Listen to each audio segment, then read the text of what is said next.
welcome to this evening's webinar. For those who don't know, my name is Russell Davis. I'm the founder of the Fertile Mind, which is fertility, mind-body programs and coaching to help people accelerate their journey to success, to accelerate their journey to having a baby or a second baby, whether it's naturally or with fertility treatments. Some of you may know my kind of story. I should explain briefly for those who don't know. My wife and I had a 10-year journey of infertility. At first, my wife had some fertility struggles, which she worked through and went on a journey of healing. And then 8 years into our journey, after trying for a year or so, having got our full fertility back, full cycle, it was all normal, healthy, we found out I was infertile. It's about a kick in the teeth, kind of 8, 9 years into our journey. I went to a massive program to try and improve my fertility, trying all sorts of things I generally believe can make a difference. And in fact, my fertility got slightly worse. Not that the doctors believe it could get any worse. So at that point, I pretty much kind of gave up on the hope in some way, or not gave up the hope. I found it kind of sent me into a tailspin of a bit of a kind of, I guess, mini crisis in a way. I work out, okay, where does happiness come from? I wasn't aware at the time how I was banking on children to make me happy, and I wasn't truly happy in life. So to cut a long story short, I won't go into too much detail this evening because it's not really about that kind of side of it. I did find this place of peace without giving up. I found a place of realizing I can take more control of my life and control of my happiness. And that's why you find me I talk about like Project You versus Project Baby, and I should touch on that a bit later this evening. And the long and short of it, we did go on to conceive naturally. 1 in a billion chance we were told it would happen naturally. We were looking at ICSI as our only option. But after I found this kind of place of peace, I did a number of things, resigning from my job and all sorts of things, that I felt like I was taking more control of my life and living the life I wanted rather than the life other people expected of me. And so we can look back and see in our journey how much our minds and our emotions played a role in our journey. And if we knew then what we know now we would not have been a 10-year journey. We're convinced of that. And it led to me retraining and doing all this stuff and doing what I do now and doing what I love. So looking back, we can see a lot of things we're very thankful for our journey. So yeah, I'm a fertility coach and cognitive hypnotherapist. I work with women all over the world, helping them, and couples, helping them on their journey, find that place of peace and actively harnessing the mind-body link. Because if we're not aware of what's going on with our minds and our emotions, we can actively preventing things from taking place. We can actually be making it more difficult for us. And if we understand how our mind works, the emotions and the mind-body link, we can actually use it for good. There's a force for good, and actually harness it in a positive way. And that can really accelerate our journey. So that's a little bit about me. I want to encourage you to listen to this evening with a beginner's mind, with an open mind. You may know quite a lot about visualization and the mind-body link and everything else, which is great. Some of you may not know much at all, have various kind of degrees of experience. And I want to encourage you just to listen with an open mind. Put what you think you know aside and just listen for feeling within. Just be, have an experience as you listen. I don't want you to make loads of notes. I encourage you not to make notes. You're going to get the recording of this, so you can go back to the recording whenever you want. I want you to have an experience as we talk. Sorry, my cuff is banging on the table. I'm just going to turn that up a bit so I don't get that annoying banging.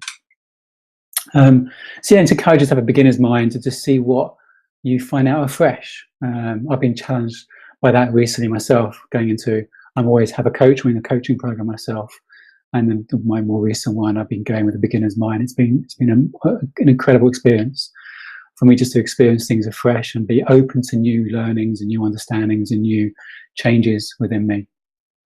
So put aside what you think you know. Don't listen to reinforce what you think you know. Don't listen to find out something you don't know. Just listen for an experience. Have an experience as we go through a conversation this evening. And yeah, at any point you want to type the question in the chat box. They are private, they're secret, no one else can see them, and I can refer to those as we go along.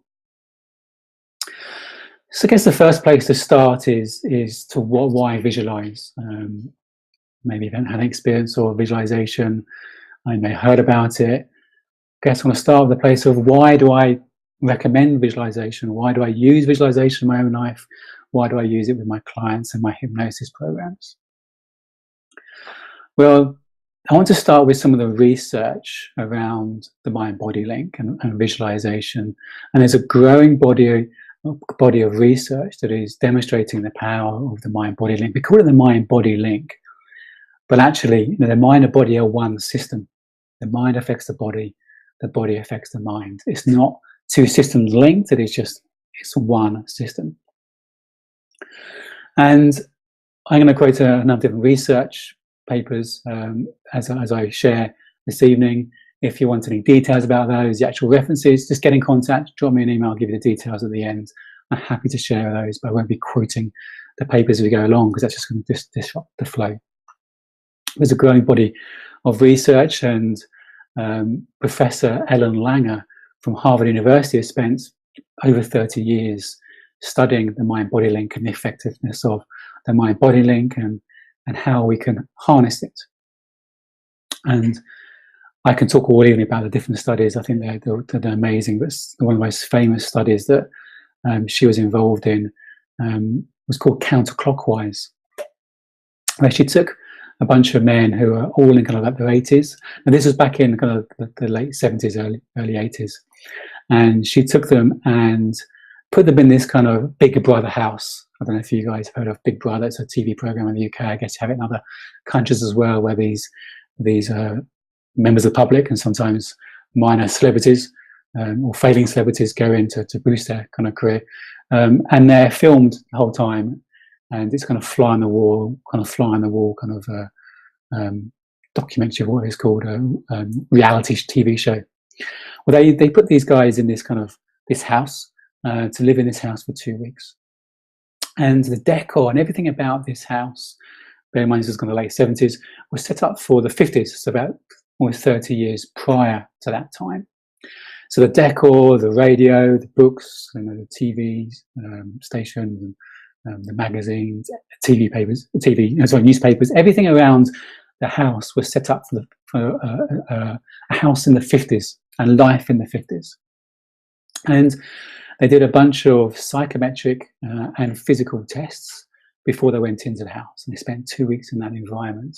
And they came out and they repeated the same test to see what impacts living in that environment had been for that 2 weeks. And what the guys in that environment started to find as they were reading the books or newspapers and magazines, and they started to reminisce about those times, sharing their stories about living in the 50s and when they were nearly 30 years younger.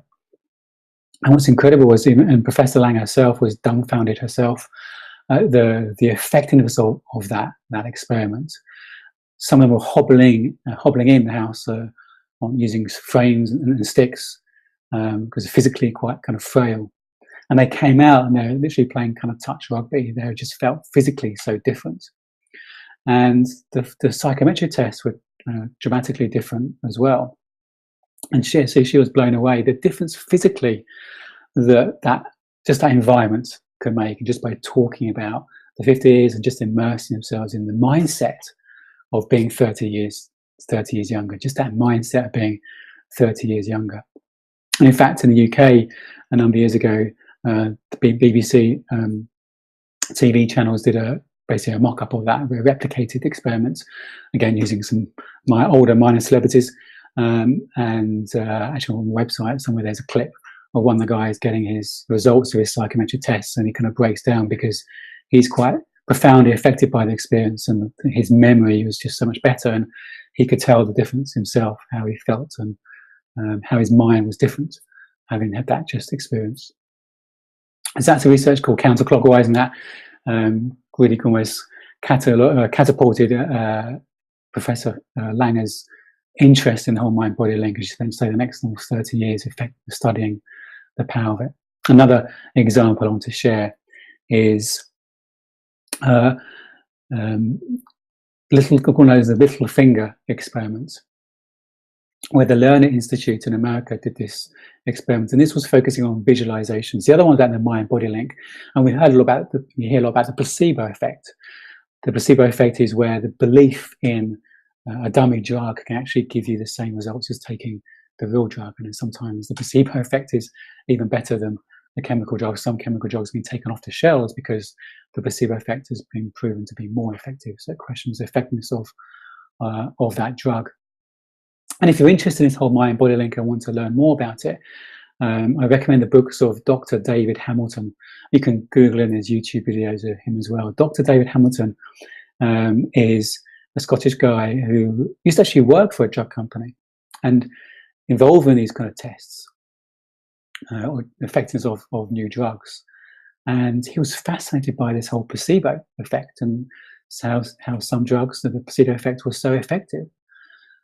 But it was something the drug companies didn't really want to investigate or research anymore. It's just a test they had to do as part of getting their drugs authorized and sold onto the market. But he was quite fascinated by this, how the mind and how someone taking a sugar pill can actually impact them and physically and biologically. And he started studying the placebo effect and the mind-body link and everything else. And he got so absorbed by it, fascinated by it, he eventually gave up his job and dedicated his life to studying it and sharing it with the world and helping people understand the power of the mind. He's got a number of books out. His first one is a good place to start. It's called The Thought. It's the thought that counts. And so the placebo effect is about having this subconscious belief that this drug is going to make a difference. In fact, one of the stories he shares is a guy had cancer. And in fact, this is in my free ebook. If you haven't got the Getting Started pack from my website, it shares some things about the power of the mind in there. This guy had cancer and he managed to get onto a trial drug and he was kind of close to death. And he got onto this trial of a new drug and they gave him this new drug. And it was incredible that when the tumours just came down dramatically quickly and the effectiveness was absolutely amazing. But then he read in the paper how actually this new trial drug had been a failure. The trial just hadn't worked. And his belief in it just dropped and the tumours came back. And the doctor could see the power of this. So the doctor persuaded him and said, don't worry, there's a new version coming out. And there wasn't a new version coming out at all. And they gave him basically, I think, sugar water, but told him it was a new version of the drug. And sure enough, he got better again. And then something else happened, and turns out that he found out it wasn't the real drug. The drug wasn't working, a complete failure. And sure enough, it came back again. He died soon after that. So again, the power of a belief in a drug, the placebo effect, is really, really powerful. But this little finger exercise is specifically about visualization. So these guys at the Learning Institute got people they measured the strength of their little finger. They put them in this little hand and a little contraption, and they come to measure, and they measure the strength of the person's little finger, the muscle strength. And then they send them away and ask them to visualize these exercises for their little finger, just to visualize it 15 minutes a day for a few weeks. And they came back and they remeasured the strength of their little finger. And there was always a control group that didn't do anything, didn't do any visualization. And the group that did the visualization, they had a 35% muscle increase in their little finger, literally stronger. They were literally stronger just by visualizing doing those exercises. And that strength increase even improved even after the study finished. A few days after, it went up to 40%. So it's incredible how the biological difference that our mind can make on our bodies, even just by visualizing and having a belief in the whole process, can make a big impact as well. So this fascinated me, and many years ago I wasn't aware of any of this kind of stuff, and I got interested in the power of hypnosis and the mind and the subconscious mind. And I think it's a fascinating area. That's why I can talk for hours about it. And there's many, many more studies I can quote around the power of the mind on the body. And again, if you're interested in it, Dr. Bruce Lipton he's a cellular biology that teaches the power of the mind onto our biology, down to cellular level, down to DNA level. He's got a great book called The Biology of Belief. And he's a kind of biology teacher you always wish you had at school. He describes it in such a fun and approaching way. He makes it really kind of understandable. So again, I encourage you maybe to YouTube him or look at the book, The Biology of Belief. And he really demonstrates the power of our thinking, how it can affect us down to DNA level. I won't go into the biology right now, but if you're interested, that's another good place to look. And there's lots of examples on the internet, and even recently I was looking, and I found out that the guy who wrote the screenplay of the Oscar-winning film The King's Speech, great film, love that film, David Seidler, was diagnosed with cancer, bladder cancer, and he started to visualize a healthy bladder. He spent a few hours a day doing it, because his cancer was when he was diagnosed, it was so far advanced, he was booked in for surgery pretty quickly. But he visualized a really, really healthy bladder for every day. And when they came to do the surgery and do the test, the pre-surgery tests, there was no sign of cancer. The doctors couldn't believe what had happened. Some people say, oh, maybe it's misdiagnosed, etc., etc. He firmly believes that visualization made a difference for him. And I'm not saying visualization can cure cancer. I'm not making any bold or grand claims about this. I'm just sharing some people's personal experience.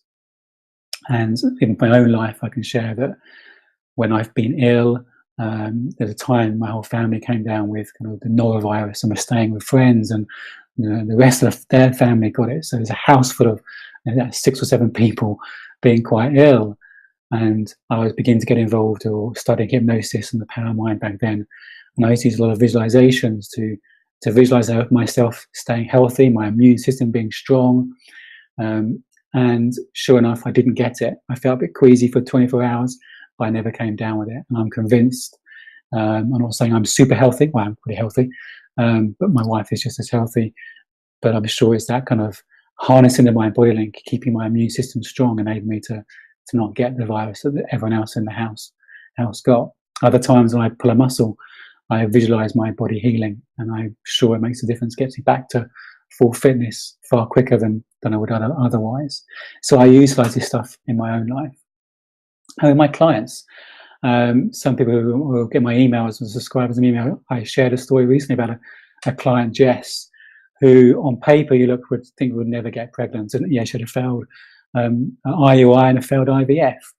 And because she had diagnosed with polycystic ovaries, diagnosed with endometriosis, protein S deficiency, hormone imbalances. She'd never had a regular period since being a teenager. She never ovulated regularly. And she suffered from really quite kind of severe depression. When she got in contact with me, she just couldn't get out of bed. Literally just couldn't get out of bed. She was kind of living in bed and moved back to her parents because she just couldn't cope with life.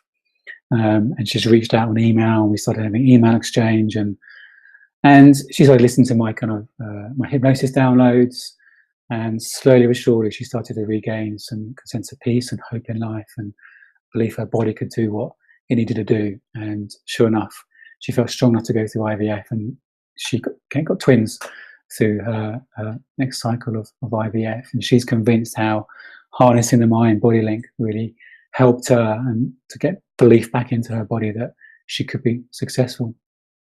Another client I had IVF, she was 39, had three failed cycles of IVF. 39, fast approaching her 40th birthday, and of course we know many people think 40 just is psychological cutoff. And through the previous rounds of IVF, they struggled to harvest a high number of good quality eggs. And as we started working together and got to introduce the visualization, she started to visualize what good quality eggs looked like for her. And it was following a conversation with a doctor. The doctor was explaining things, and he used kind of red dots and blue dots for good quality eggs, and red dots for lower quality eggs. And she started playing that colour in her mind. She's imagined her body harvesting more blue dots than red dots. It's as simple as that. And I'll come on to later about how you actually visualize and what mental images to create. And sure enough, in our next round of IVF, she harvested a much higher number of good quality eggs. Was it purely down to the visualization? Who knows? But she believes it was a big factor in her success in that round of IVF. So the mind and body are one system, and for me, our imagination is a gateway to our unconscious mind. Our imagination is a gateway to our unconscious mind, and our unconscious mind controls all our bodily functions. And sometimes it can do a little helping hand, just to guide it on its way. And I just want to touch on one thing about what is visualization, as in the difference in visualization and maybe kind of the law of attraction or meditation and things like that. Let's start with visualization and the law of attraction. Let's imagine there's 3 approaches to life. And this is set in the container for I think visualization can be more effective. And I look back at my own journey. I was doing lots of things to improve my fertility. I wasn't aware of the mind body link so much back then. I did believe in more natural holistic approaches. I was working with a Chinese medicine doctor and doing a lot of things to improve my fertility, but I wasn't aware of this background mindset, my fear of not getting pregnant. And one approach to life is striving towards the things we want to achieve, whether it's the promotion or the relationship we want, or having a baby, or the business, or the bank balance, whatever it may be. Striving towards the thing we think we need to be happy, to be okay, whatever it is. And we want it. We really, really want it. We're striving to attain it.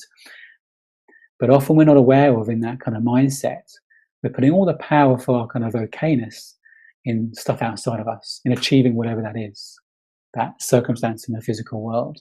And often there can be a background fear of not getting there that's driving, that striving. And a lot of people think they need that striving to be successful, look at their career and believe they needed that kind of edge to be successful, to push them and to achieve the things they've achieved in their lives. Well, I'd say actually without that fear and that striving, if you can know you're okay and have that sense, yes, I want to create this in my life, you can create those things with far greater ease and well-being. And we've got the law of attraction, and some people say, well, you need to strive and push yourself to struggle to create those things in life. There's this metaphysical energy behind life that wants to bless you and love you and give you these things. You just to think it into your life, and you can manifest all those things into your life. And so some of the problems with that is often people use the same approach based on fear of not getting it. So they're striving to achieve it, but using it through thinking and mastering affirmations, whatever it may be, to try and manifest this thing in their life. And they're behind that is maybe a fear of it not coming into their life. So be mindful of that. For me, there's a third way. And I do believe in this metaphysical energy behind life. I do believe in there's something bigger than us. There's a design behind life. We're part of it. We're made of it. We co-create our life with it. When we realize that's our source of well-being, and we can create the life we want. There's nothing wrong wanting to create these things in our lives, but we can create it with this energy that's loving and creative, and we're okay in this moment as we create it. Then we can work with that energy. We can visualize from a place of health and well-being rather than fear of it not happening. I'm going to come back to that towards the end, because I think it's quite an important point. The kind of the backdrop from which we're coming into this from can make a big difference in the success of whatever we do, whether it's visualization or taking herbs or doing our basal temperatures, whatever it may be. So another thing I want to touch on is the difference between kind of say visualization and meditation or hypnosis. I would say the way I'll describe it is, in many ways, there's no difference between, say, meditation and hypnosis, because hypnosis is accessing this quiet mind state. Meditation is just quieten your mind. Meditation is trying to get into this no thought place where thoughts just pass through. You're not really engaging with them. And you get to this very calm place. And I think that place is very healing. I think that place is very restorative, because this thinking and the emotions created by our thoughts can be tiring, can be draining, can be wearing, because often those thoughts are based on fear and it's putting stress hormones through our system, which is why meditation can be very relaxing, because it quietens all that, allows us to come back to the present moment, to just be, and be how we're designed to be. We're human beings. It just enables us to be. So that's why I think meditation is a very powerful thing, although I personally think we're only ever one thought away from that state. When we understand the nature of thought, you don't have to meditate to get into that state. We're only ever one thought away from that state. That's another conversation for another time. But meditation is that quiet state. Being in that meditative state is that quiet state.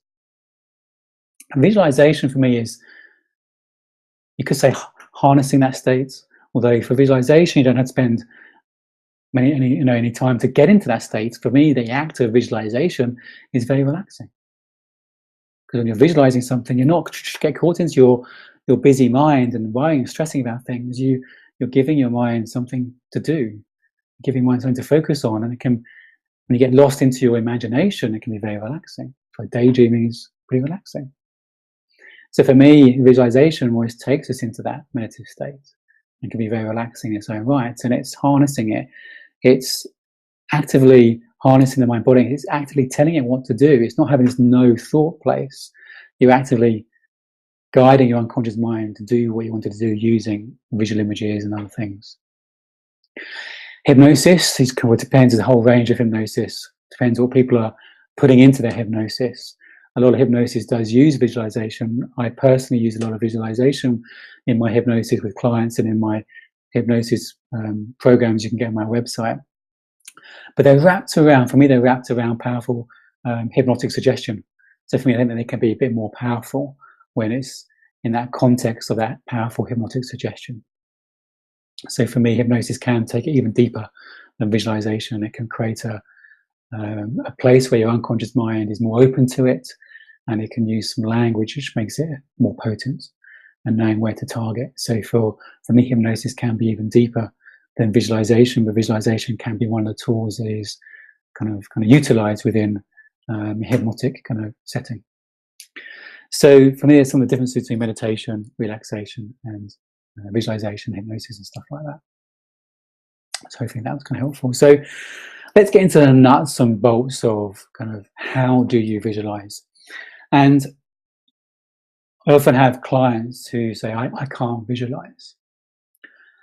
I would say everyone can visualize, but maybe it's from the expectations of what you think visualization is, or what you think you should be experiencing as you visualize. If I were to ask you to, say, imagine the color of your front door,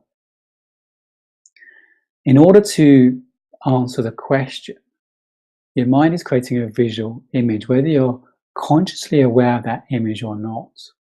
Or if I were to ask you the color of your first car, again, your mind has to create a visual image to recall that color. Again, you may not be consciously aware of the visual image, may be fleeting. A lot of people think when it comes to visualization, they should be experiencing a very detailed image, like a photograph in their mind, or a movie playing out in their mind.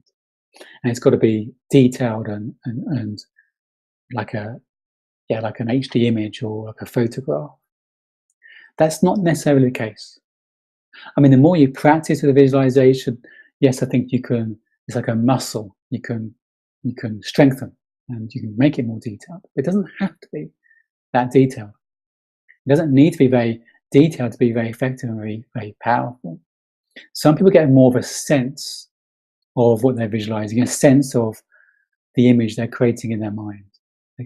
And that's okay. It doesn't need to be this detailed image. So it's a biggest that expectation about what we mean by a visualization. It can be just a sense of it. I've worked with a lot of people. I use a lot of getting people to imagine. When I work one-to-one with people, we might go into do some stuff and doing stuff from the past, and I might get into to imagine a younger them. And sometimes they just get a sense of that younger self. They don't get this photographic image. They don't recall a photograph of the younger self. They just get a sense of it, and that can be just as powerful as having this, holding this mental photograph in your mind. I say, but the more you play with the visualization, you can make that kind of image more stronger, more vivid if you want. You can play with it. Again, in my ebook, there's an exercise I talk about, like imagining in a matchbox, closing your eyes. You can try that now if you want, just to close your eyes and imagine looking in a matchbox. Just imagine visualizing a matchbox in your mind's eye. what it looks like, the colour of it, maybe the brand of the matches that comes to mind, whether you can sense the brand or not, doesn't matter.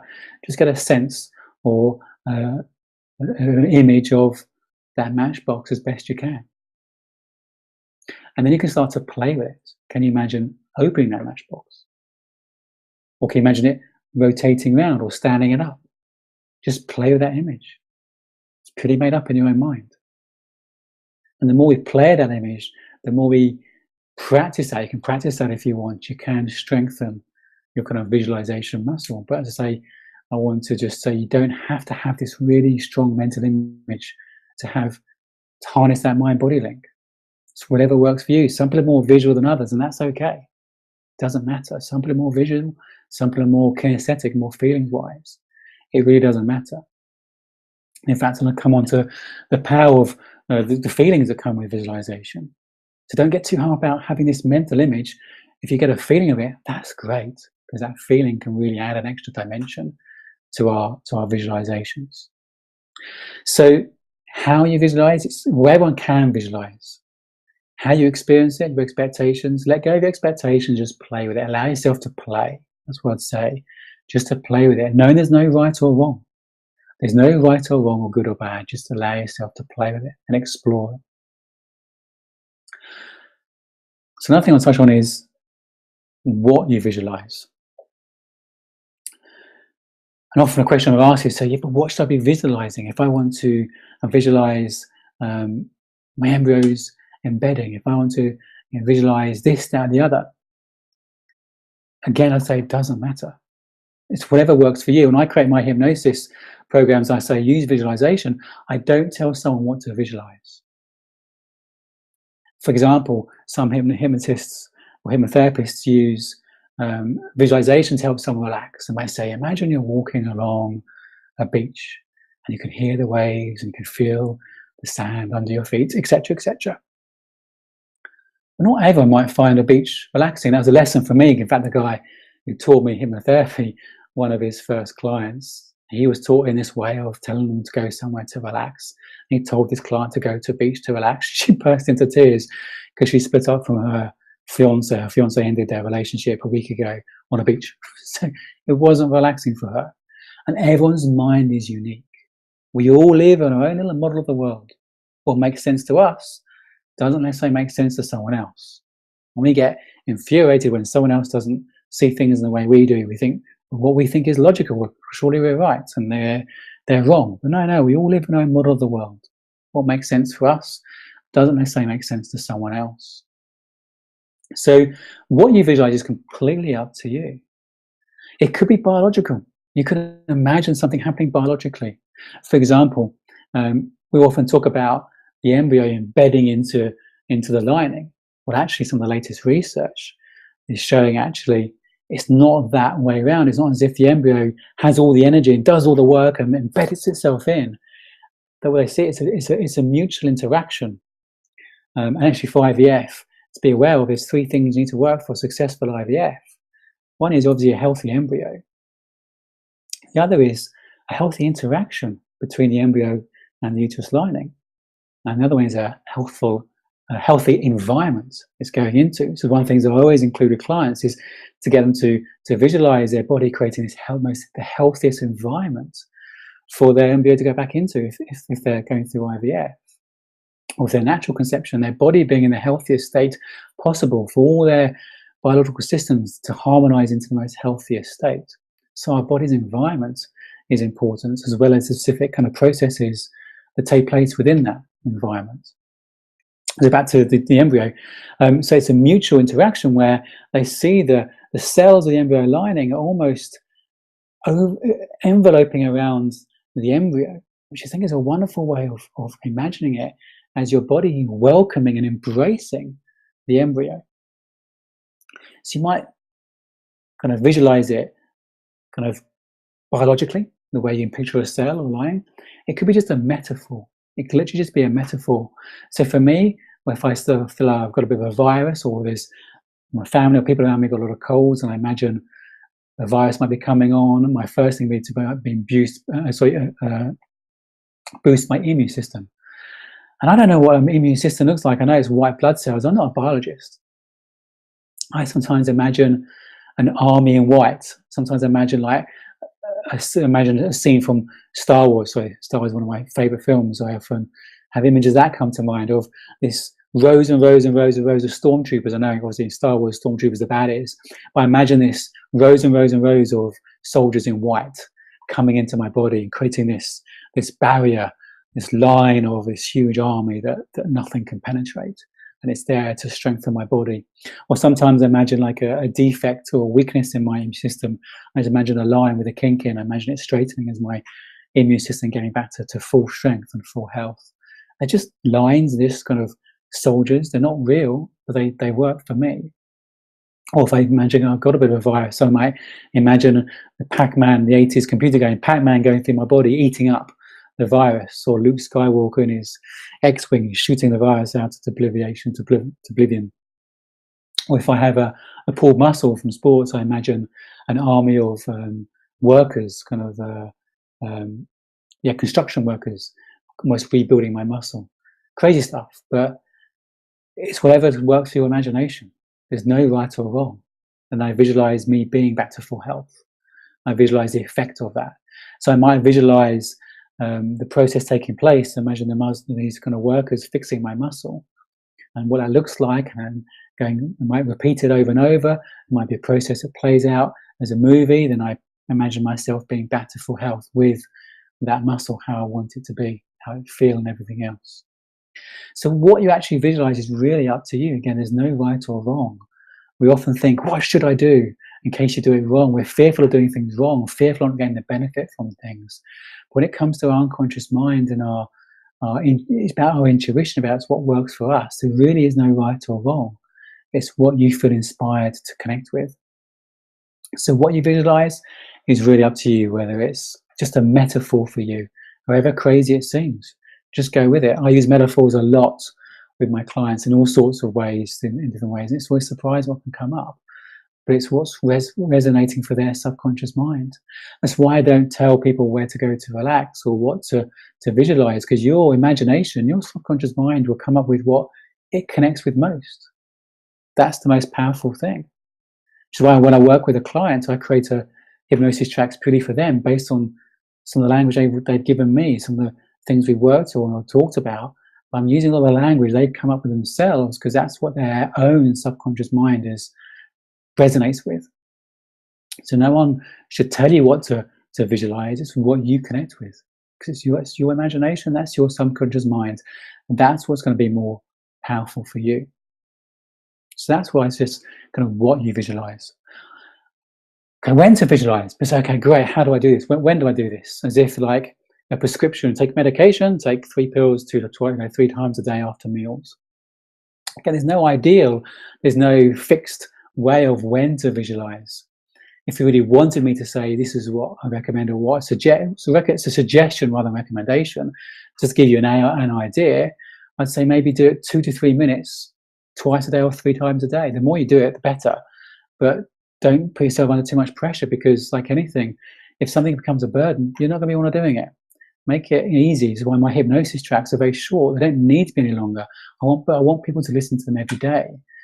That's where the power comes in. That's the repetition that makes a difference. I want people to enjoy the experience of doing it rather than thinking, oh, where am I going to find 15 minutes to listen to a relaxation CD?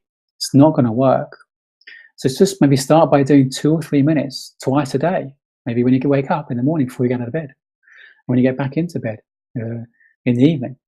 Whatever works for you. And the more you do it, you might start to notice it comes to mind at other times in the day. We're just queuing at the bank or whatever it may be. Actually, you won't be queuing. You know, who queues at a bank nowadays? Who goes to a bank nowadays?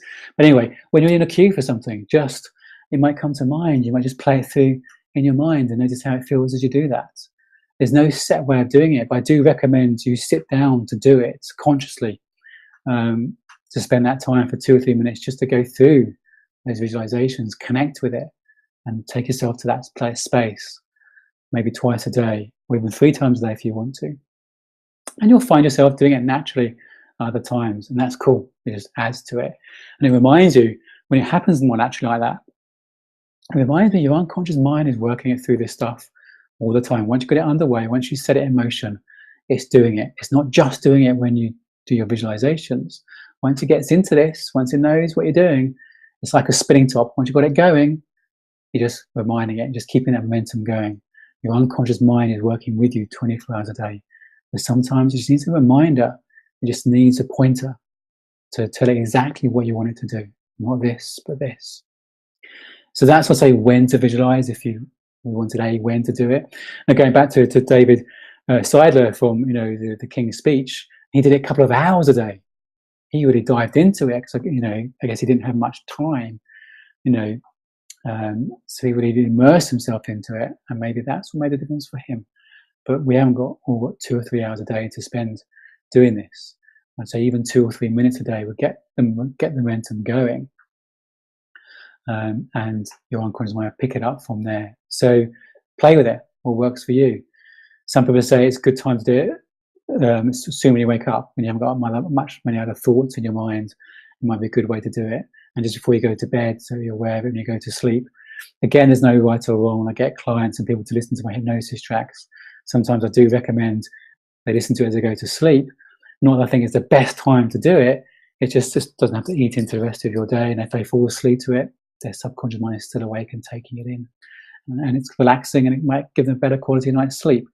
It's not because it's the best time to do it in my mind. It's just the most useful time when you're lying in bed. You can do it. Might be a good time to remind you to do it. So again, like most things I say, there's no right or wrong. Just trust your instinct. Just play with it. Just allow yourself to play with it. No, you can't do any harm with it. It's only going to do good. It can't do harm. So just play with it. And to touch on the feelings I mentioned about, some people get a sense of things rather than just a visual thing. I'd say if you get a sense of it or not, if you've got more of a visual image of what you're visualizing, I recommend the term that Dr. David Hamilton coined, feelingization. He always said, bring feelings into it, and I firmly agree with this. Just imagine your body doing it. If you close your eyes and imagine your body doing what you want it to do, that is how it feels. Just notice how it feels. It feels good. It feels positive. Allow yourself to go with that feeling. Imagine what it feels like to know your body is doing what you want it to do in that moment. Imagine your body doing exactly what you're visualizing in that moment. And if you visualize yourself being how you want to be, just imagine how that feels. Go with the feeling of it. Immerse yourself in it. Allow yourself to embody that place. Embody that way of being. Embody that person with the body doing what you want it to do. And for me, when you embody it, it's like expanding your nervous system. It's allowing your nervous system to know this is an okay place to go to. Because sometimes there can be some subconscious resistance even to having a baby, for whatever reason. Some people don't believe they deserve to have a baby. For me, one of the things that came up on our journey was I didn't believe I deserved good things. And good things come to me much harder than everyone else. And all sorts of limiting beliefs and thoughts I've been carrying about myself and the world that we bring to our fertility journey. They're not specifically about fertility, but it's what we bring to our journey. So I'm just checking if the questions come in. I'm so sorry I got distracted by this because I can't see the question fully. I haven't got scrolling. I shall fix that in a minute. I've got it now. I'll come to the question.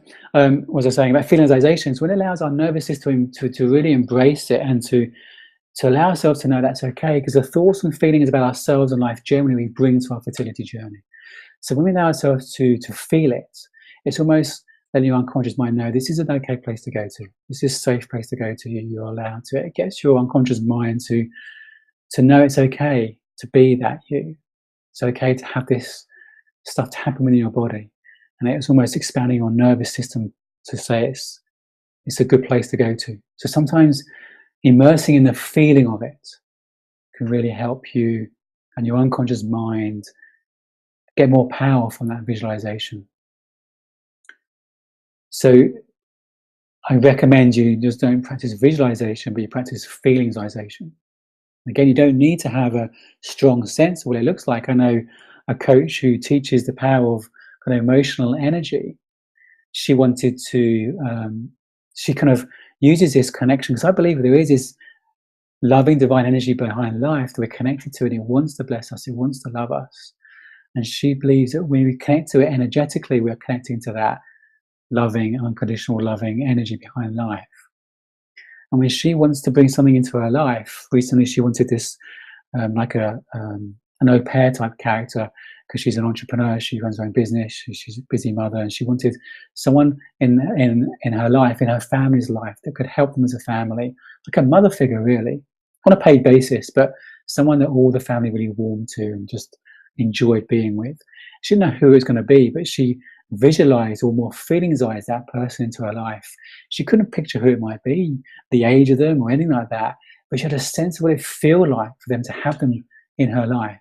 So that was her feelingsization, and she enjoyed that feelingsization.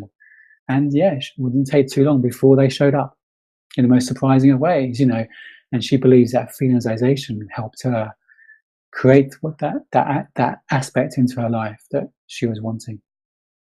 So feelingsization is a really powerful aspect of visualization. Now, I'm going to come to some of the questions. I've been visualizing seeing my son kissing his brother or sister, or even being pregnant. Is this visualizing something too much into the future? And should I concentrate on, say visualization, healthy eggs, etc., as I'm due to start IVF? Great question. And a lot of people know I say like Project You rather than Project Baby, and is this visualization, is visualizing us seeing ourselves pregnant with family, isn't that focusing on Project You and focusing on the future? When I say about being in the present, I say it depends how it feels. Again, it's not what we do, it's why we do it. I'm going to come on to that. I was going to finish with that, but it is what we do, not what we do, it's why we do it. If you feel comfortable with that, if you feel, do you know what, that feels good to visualize that, go for it. If it feels painful, if that feels fearful, it's not going to be serving you. Don't go there. Focus on the here and now. So it's the energy it brings you. If you find it difficult to imagine visualizing, baby in your arms, that feels painful, don't go there, because you'll be feeling the pain. For whatever reason, there's some thinking and some beliefs there holding the back to really allow yourself to unconsciously explore that image, that way of being. If it's focus on what's happening in your body now, focus on your body preparing for the IVF, focus on visualizing your body embracing the medication and working with the medication. Sometimes that can be powerful for not having it too many side effects, and just to allow your body to visualize your body doing what it needs to do in this moment, in this day, and just see if you can gradually visualize preparing for the next step and see how it goes. But if it feels okay, if it feels safe to do it, go with it. If it feels scary, if it feels uncomfortable, if it's bringing up fear or uncomfortable feelings, back off. Don't feel you should be doing it in a certain way. Fear is the killer of the mind-body link. It really is. You can be doing all sorts of things to improve the mind-body link or harness the mind-body link. If you're doing it because you should be doing it, or you're fearful of not doing it, that fear is going to be undermining the good stuff of what the visualization is doing. Sometimes I imagine our mindset is like a river, and there's a flow to it. There's this kind of, not a tide, it's a flow to it. And that flow can be our fear, and sometimes we can feel like we're swimming against that fear, swimming against the tide. And I come on to our mindset, how we can stem that flow to create a stiller, calmer water for us to play in. So hopefully that's kind of answered that question. Another question is, this makes me think this really can help going into IVF again after previous failed cycles. As you go into subsequent cycles with emotional baggage, I really believe that's true. Sometimes we do take emotional baggage, it's prior thinking. We all do it day to day to different degrees. I don't play golf myself, but I've got some friends who play golf, and it's quite common. If they play a bad shot, they take that bad shot with them into the next shot. And if you think about it, it's physically impossible to take the past into the future or into the present. The past doesn't exist. We only take the past into the present through our thinking. It's just through our thinking. The past doesn't exist. And however bad the past has been, there really is no such thing as mental scar tissue. There's no such thing as mental scar tissue. We're only feeling the pain from the past when we think about it, including our thinking. And we can use the power of our mind as a force for good instead of thinking about the past stuff, allowing our mind, expanding our nervous system to allow our mind and body to know things can be different. The more we think about the past, the more we're holding on to that. And there's a phrase, what the thinker thinks, the prover proves. If we're thinking it's going to be negative, we're thinking it's going to be difficult, we're more likely to experience that. So I agree that this really tool can really allow us to be more focused on the present and the opportunities of the future rather than holding on to the past. And you can even, if you want, one of the visualization I do with my clients is on one of my hypnosis tracks. If you feel you're carrying baggage from the past, visualize yourself letting it go. Sometimes I imagine under a shower, and the stuff and the dirt from the past we pick up sticks to us. I imagine it's this magic great shower, and whatever that shower is for you, whether it's a lovely warm shower, it's a waterfall, again, everything's different for everyone, whatever works for you, just washing it away, just cleansing yourself from the past, letting that baggage go to give you more of a blank canvas to work with for the present moment and the future. To allow yourself to play that through, because as I say, that the unconscious, our imagination is a gateway to our unconscious mind. It's a real powerful way to let go of emotions and stuff we've been holding. Just let it go. Just allow yourself to, because it doesn't need resolving. It doesn't need resolving, because it's just thoughts in this moment. We're not feeling mental scar tissue. We're not feeling wounds, mental wounds and scars, and we're not damaged in any way. No one's damaged. Whatever your past is, no one is damaged. I just want to really pause and just recognize that for a moment. No one is damaged. No one is scarred from the past. We're only ever feeling our thinking in this moment. And sometimes I imagine us as a diamond. We're perfect, pure, unique. We come into the world without any of this thinking about the past and the future. We're just little children being in the moment. If you look at little children, they don't have baggage from yesterday. They don't hold on to yesterday. They don't bear grudges. If they ever spat another kid, it's soon forgotten. They go back to being okay. That's our natural default setting with this diamond, perfect and unique. We're all different. We're all different, and that's okay. We all have our personal weirdness. That's okay. We're all okay. We're all connected to this loving divine energy of life. We're all made of that. We're spiritual beings having a physical experience. But then sometimes life throws crap at us and it sticks. And often we don't see that diamond in its full glory because we see the crap that's been thrown at it. But life has thrown at us. Sometimes we don't see the diamond at all. We just see this pile of crap, and we're working really hard to polish it, to give an impression of being okay, to give a shiny exterior. We mask up and put a layer of nail polish over it to present of being okay, because we want people to see us the way we think we are. So the bits of crap that stick to us is our thinking. It's our thinking about who we are, about life, about the past, and thus the future, our thinking about the future. It's not who we are. It's not who we are. So for me, visualization or feelingization can be a powerful way to let go of those habitual thoughts and reconnect to our true sense of self, and reconnect to the power and the potential within us. Reconnect to this loving divine energy behind life that wants nothing but good for us, that wants us to know we have everything we need to cope with whatever life throws at us. So thank you for that point. Yes, I do believe this can help us let go of the baggage from the past. It's giving our mind a different way of being. It's expanding our nervous system to have a new experience and see new potential in our life. Actually, it's a good time to come on to what I wanted to share. If I can just bring this slide up, the one slide for this evening. What I talked about there was about our mindset. And we have these things we want to create in our life. We have a vision for our life.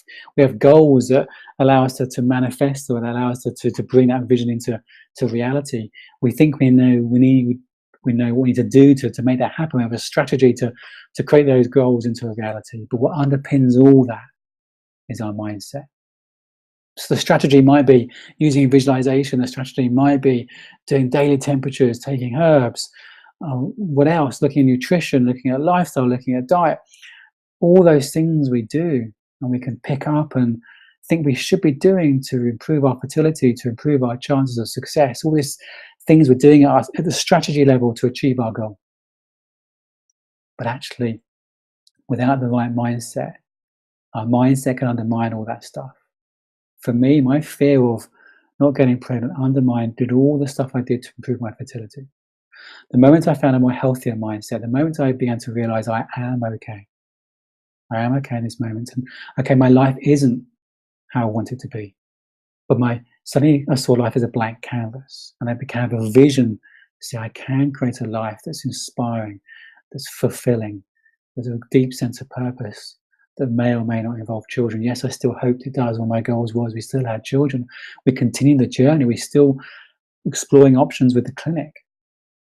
But my mindset has shifted to know I didn't need it to be okay. I was okay.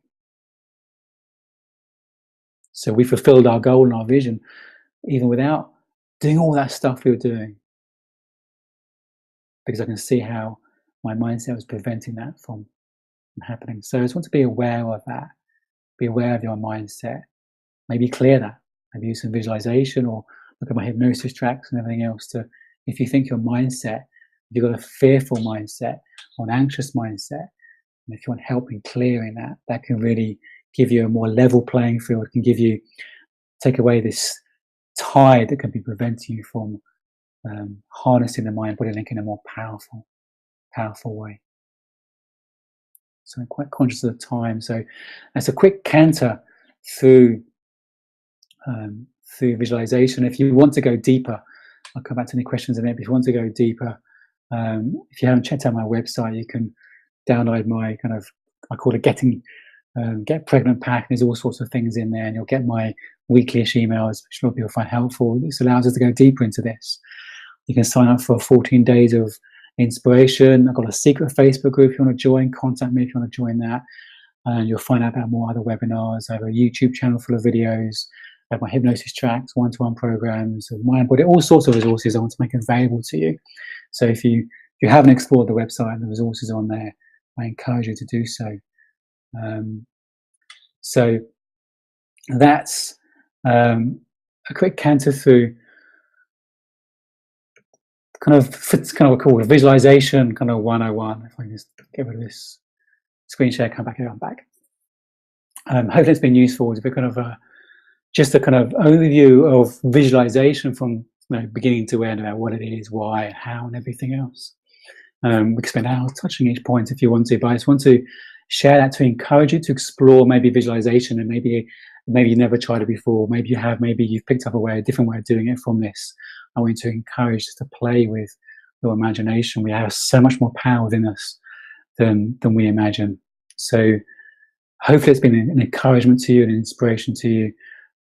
Reach out if I can help you in any way. If you've got any questions, I'd encourage you to contact me. If you want a conversation to see whether I can help you clear any mindset or harness this mind-body link in a more powerful way, do get in contact.